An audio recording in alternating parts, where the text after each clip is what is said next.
Welcome to Channel AMEC, your insight to the Australian visa system.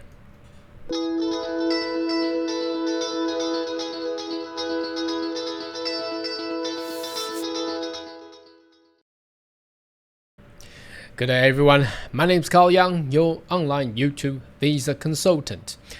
Are you interested about migrate to Australia? Why don't you consider to subscribe to our channel and turn on a little bell on the side. So once we have all the updates and news, you'll be the first one of getting all the insight. Now today we don't have much of update, but what I will do is I'm gonna have a detailed explanations on the South Australia's skill migration criteria. The reason why I'm doing that is, first of all, due to the I've actually done that a couple of months ago before the new financial year, but it looks like all the state are providing a very innovative criteria in order for the approach of the state nomination under subclass 190 and 491.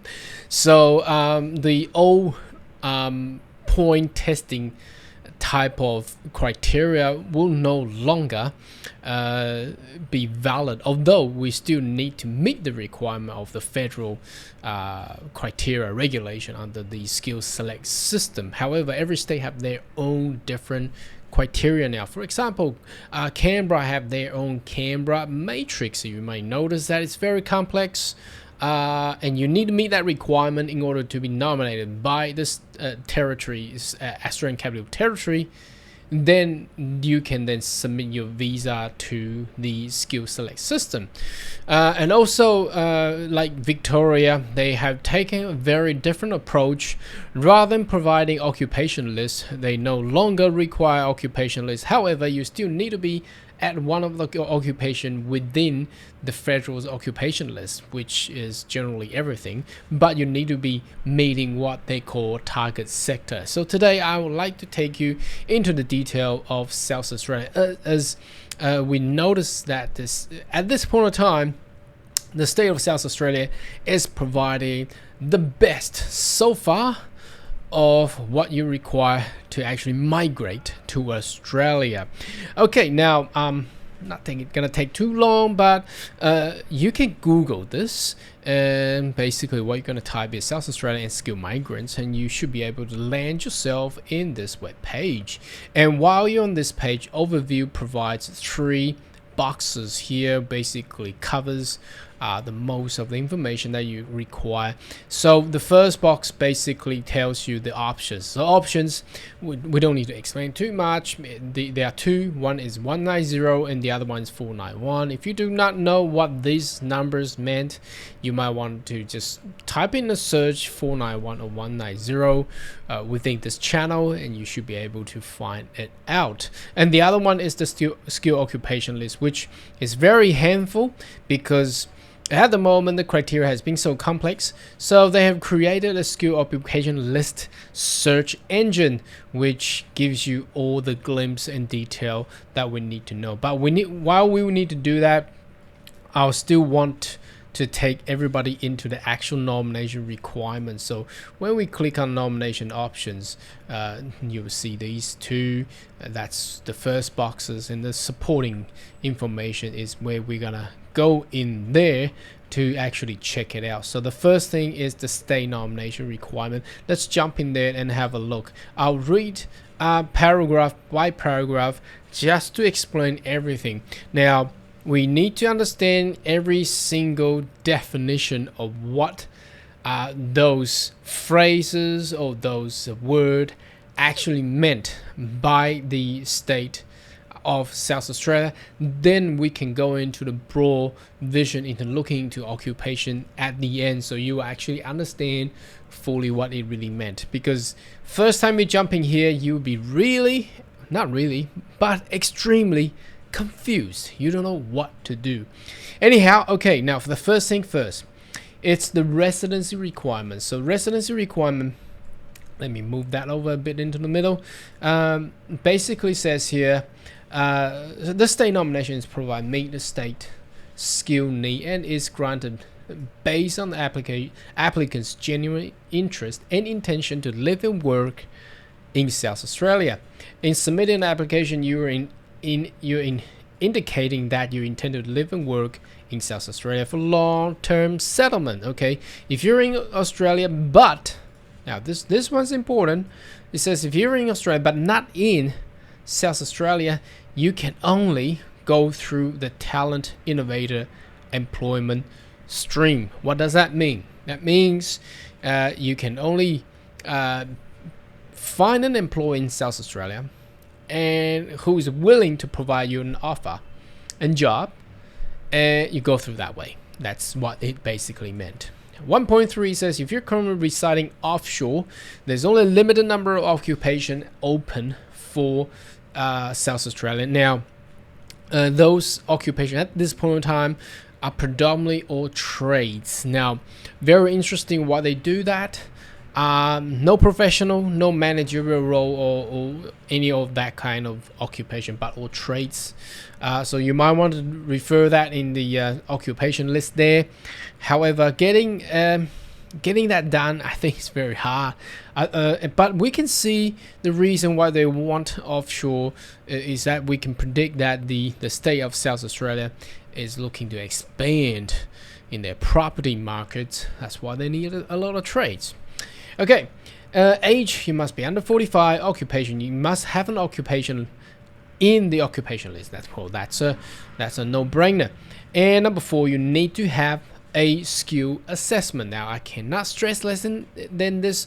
I've been telling everybody, skill assessment is the mandatory and the first priority that you need to get done before you're actually thinking about skill assessment. Because without skill assessment, you cannot do anything at all. You may imagine you have certain points in EOIL skill select, and then when you go through skill assessment, that basically breaks your heart and terminate your dream because you did not even get a positive result. So why don't we be realistic and get a skill assessment, lodge your skill assessment, it doesn't cost much, and then see how that goes. Okay. Work expenses is defined as minimum of 20 hours per week, so that's part-time. You don't have to do full-time, and the experience are counted only for post courses, so postgraduate, post completion of your required qualification. Now, the position must be paid appropriately in the level, in the skill level, but it doesn't speak out in regards to offshore work experiences, but it's then relied on the skill assessing authority to actually assess those things. Now, where the employer is located outside of South Australia, applicant must apply for a Talent and Innovator program. Work experience perform residential address or share office space for company located outside of South Australia will be assessed in a case-by-case basis. So basically, they are still preferential to pick people who are already in South Australia. English, that's pretty easy to be explained. Not easy to take the test, but explain. As competent English will basically meant IELTS 6 across 4 bands, proficient is 7 across 4 bands. Now, if you see this wording says proficient plus, now you will only see this, or competent plus, you will only see this in the definition in South Australia, because only South Australia do that. Now, the plus basically meant you need to add. For example, proficient plus will mean IELTS 7.5, provided 4 bands above 7, and the average will be 7.5. That's what it meant. So if it's going to be competent plus, that will mean 6 across 4 band at least, but the average at the end will be 6.5. Okay. Now, you must have a minimum requirement for your occupation, which is being shown at the occupation search engine of state of South Australia, which we will go in there later on. There are priority streams, so they are Talent and Innovator program and currently working in South Australia or international graduate in South Australia. So these are the different streams that the state of South Australia actually provide. You need to have a EOI, and so I don't think we need to talk too much about EOI and nomination visa classes, because that's they put that in the very end. Okay, now let's check out the first of all, we go to the current living and working definitions there. So currently living and working in South Australia basically meant that you've been working part-time, at least 20 hours per week, in the closely related occupation in South Australia. Now, what does it mean by closely related? So this explanation is actually quite good, and it covers for federal definition as well. So basically the last 2 digits, your ends code digit, the code only has the last 2 digits different. That means the first 4 digits are exactly the same. Then that will be counted as closely related. Okay, if you're applying for 491, you must at least be working in South Australia for at least 6 months, and 190 at least 12 months, and then so on and so forth. And living and working in regional. Now there is a regional postcode for South Australia, although Adelaide is counted as regional under the regulation of federal definition. Now the state of South Australia does have its own regional South Australia definitions.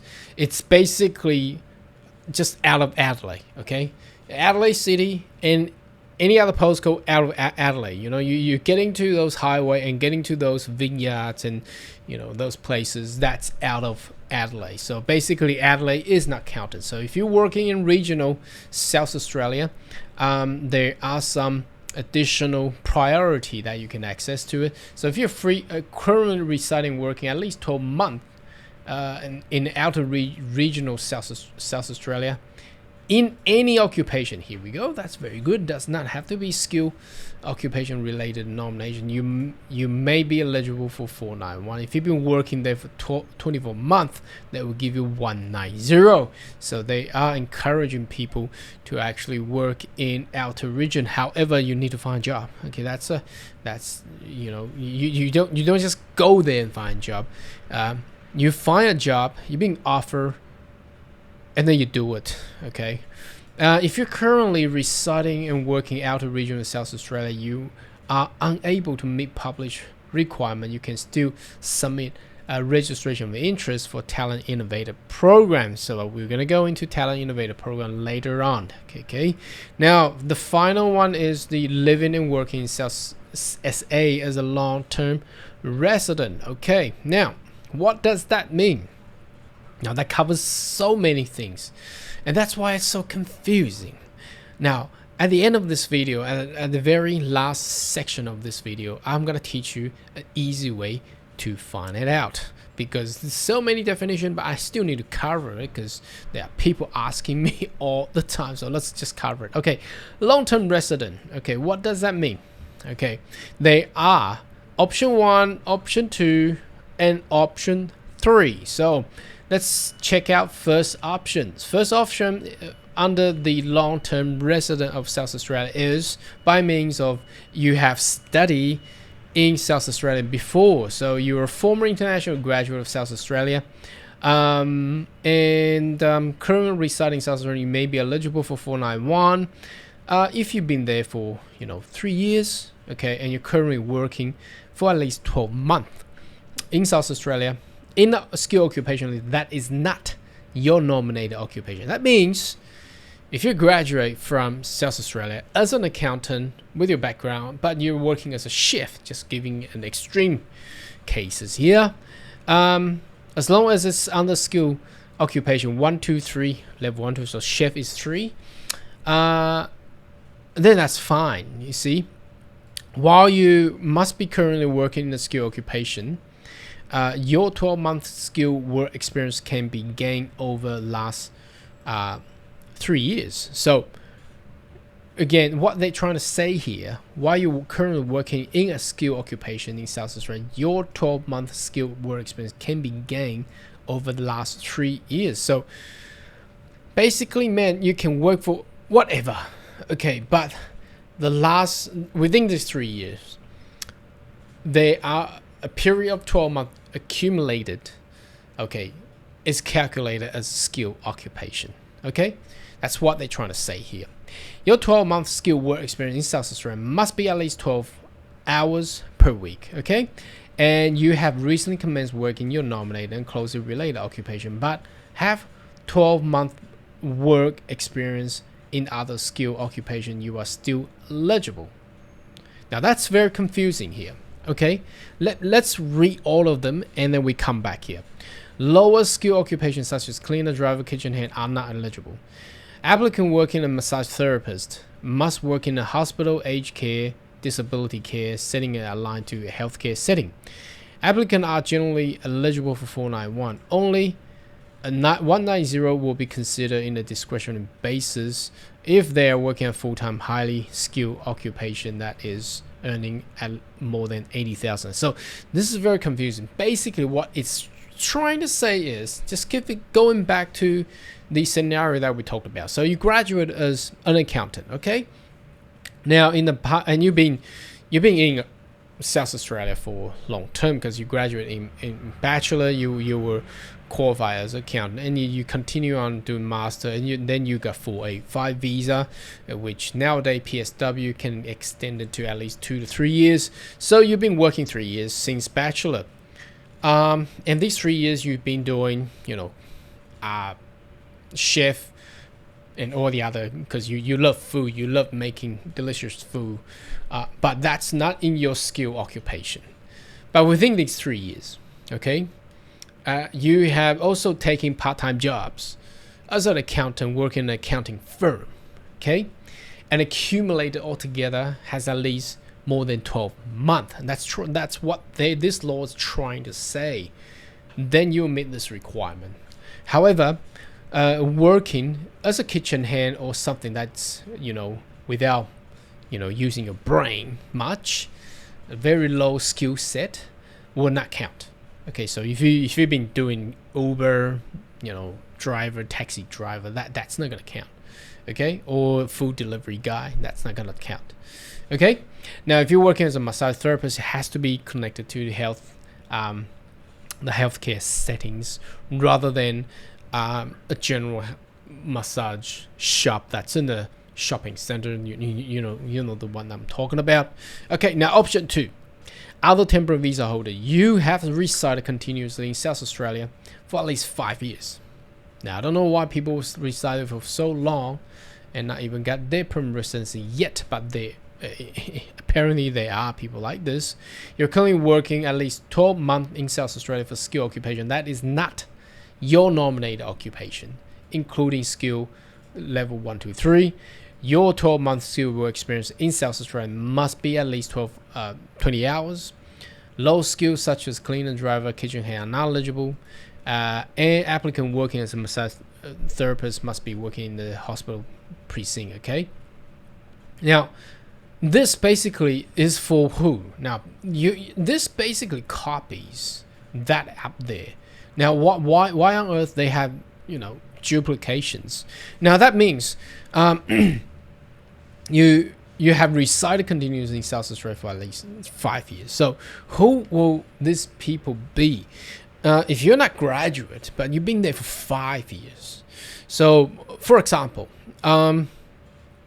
people are coming into Australia, study in Brisbane, graduated, they got the 485 visa, and then they thought, no, why not? Let's go to South Australia. So they loved the place. They stayed there, worked there 2 years, not enough. They applied for working holiday visa, another 1 year, 2 year, and obviously that's how you accumulate those years. It's a very extreme scenario. I cannot think of any people who actually do that. Or perhaps you're being sponsored under 457 or 482 visa, and you change employers. Unfortunately, cannot transfer. The employer did not assist you to apply into permanent residency. Then you probably will land yourself in this category. But I would say it's very extreme. I don't like to see people like this. It's more than like just 5 years. Can you imagine? Anyway, last option is option 3, safe haven enterprise. You resided there for 5 years, continue to reside in South Australia. You must currently working at least 12 months in South Australia in any occupation. Your 12-month work experience in South Australia must be at least 20 hours, and applicants are eligible for 491 options there. So that's basically covering everything there. Now, jumping into the talent in Innovator, there are 5 streams. So I've gone through this before, but I'll take it again to you. So employment stream, it basically says that for highly skilled migrants working in South Australian business, the employer must be one of the South Australia priority growth state industry sector. That basically covers everything. If you wanted to go into detail, you might click that link, but it basically covers everything. Okay, be an existing business for at least 12 months. So it cannot be a new one. It has to be at least 12 months. Turnover at least 4 million per year. So less than that, cannot do it. Okay, but startup company may be exempt, but startup company basically we're gonna be very innovative. Okay, business at good standing. Applicant must earn high salary threshold, at least 80,000. So they need to be offered of that high. Working at startup, business out of regions, and recent graduate. If you're in South Australia, you must be an existing temporary visa or working business already. That's pretty sure. You're currently in other states. You are also be applying for temporary visa, currently working in company state. So that basically meant 485 or perhaps 482. You're expected to have proficient plus. Here we go. That basically meant 7.5. So the requirement is quite high. The employer must be provide a short business case. So it's not an easy case to go through because the requirement is actually higher than what the federal government actually requires. Okay, and you get 491 only. So why not just get an employer and do 482? Interesting. Anyway, outer region. Let's check out outer region workforce. If you're being hired or offered a job and employment in a vineyard or winery, things like that, that's what this actually meant. Now you got to be in a temporary visa, of course. If you don't have visa, you can't even go there work. You are unable to meet the published requirement. Wish to submit a registration of interest consideration. Reason of unable to meet published requirement, including visa expiry, losing point of age, document expiry, and things like that. And you should include a support letter from an employer. So that they're giving more consent for waiver, but let's just click on that and see what that publish. Okay, that's what those ones. Okay, that's basically what we have just gone through for the residency definition. That's what they're trying to say. So you haven't meet those requirements, but you got to be at before 45 anyway. Now startup, this is the interesting part. It basically says you must have business established and operational for at least 12 months. So you can buy a business or establish a business, and then after 12 months, then you can actually apply for this startup and small business stream. So if you're an existing SISA visa holder, you must also establish business in at least 6 months, reside in South Australia. The business must be given a personal income that meet the minimum requirement. So that's 53,900. Okay, so that's how the government will actually make money out of your tax. Business aligned to priority growth state industry sector. Again, what does that mean? That basically covers everything. Okay, in South Australia, business employ at least 2 employees. So you need to get 2 full-time employees. You must have a business case. That basically is a business plan submitted. So, but case maximum 2 pages. So brief explanations what you want to do. So your research, understand the relevant industry, how how the business will be innovative, contribute to South Australia economy, and how the previous experience and qualification of yourself actually meet that requirement. Self-employed applicant and subcontractor must apply through this stream. Now, interesting, while they require where we were business employee, at least 2 employee on an ongoing full-time basis will be prioritized.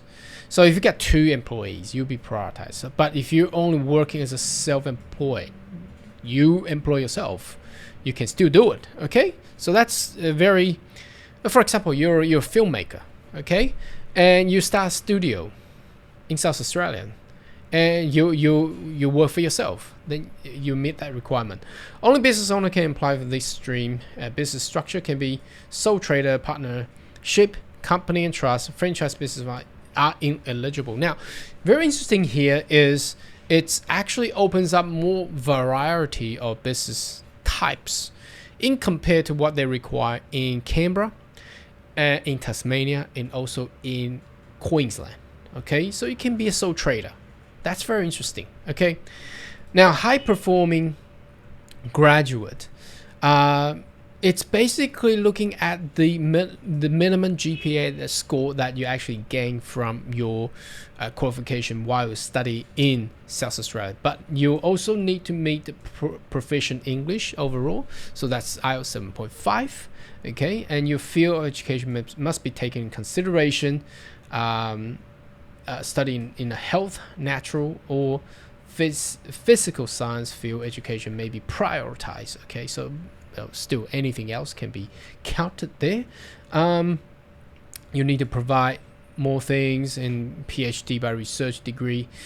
You need to study at least 78 weeks, so that's 2 years. Okay, GPA 6.0 or higher. That's the main thing. You need to reach that, because once you reach that, everything else that we talked about right up there and down here with the honors and things, you meet those requirements. So GPA 6.0 average out of 7. So that means you will never get any subject score less than 6.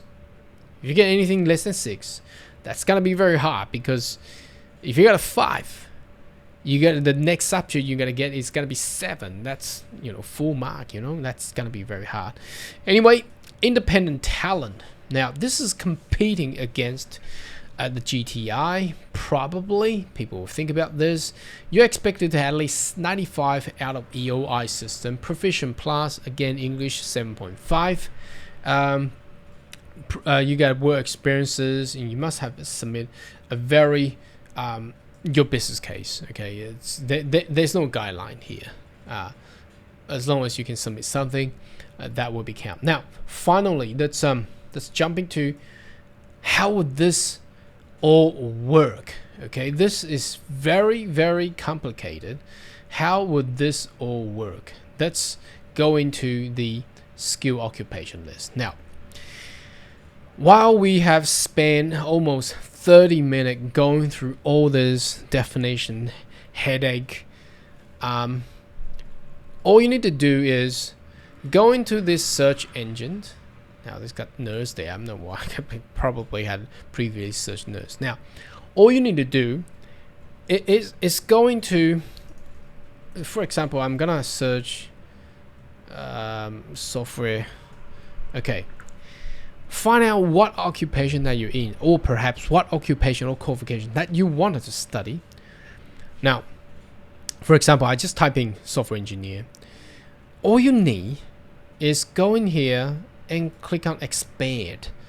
It will tell you every single options for this occupation to be accessed with.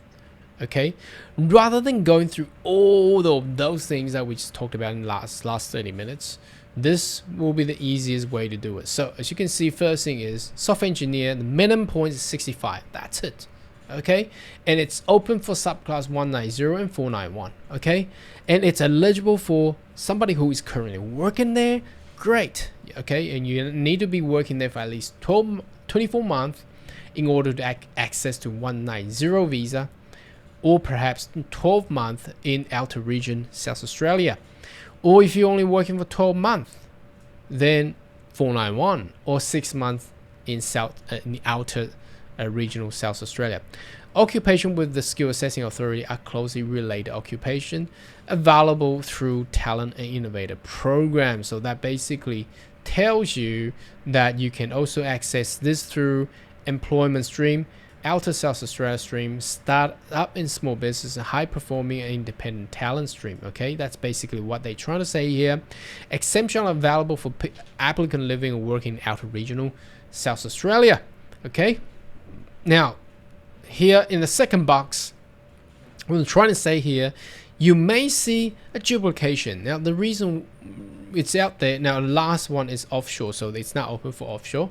So these two are also talking about graduates. If you have studied, gain your software engineering degree in South Australia.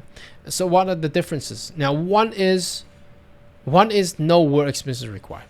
Okay, and one is they require something. You have complete bachelor and 190, you gotta work there. So compare here, if you graduate from South Australia, you only need to work for 12 months in order to access to 190, and work for 3 months in order to access to 491. So that's the incentive. That's where you check out all the differences here. Now, the last one is you did not study your qualification in South Australia, then you will apply for the Talent Innovator program if you have a PhD, master degree. So that's the independent thing that we talked about. And GPA 5.0 higher, master, proficient, first class. So this is all the thing that we just talked about in the independent, what is it called? Independent talent stream. Yep. Okay. 491 and 190 offer discretion basis. Applicant with GPA 491 only. Now, bear in mind that it's they always have this Talent and Innovator program. What that really meant is that you can access to all these different other streams. You've been offered a job there, you're working there, or you want to start a business as IT business. You can do something there. That's basically how you actually go through for a whole South Australia's skill migration criteria. I know it's very complex and very hard to understand, so what is your thought? Do you have any query, questions? More than welcome to leave a comment right down below, and I see you next video. Goodbye.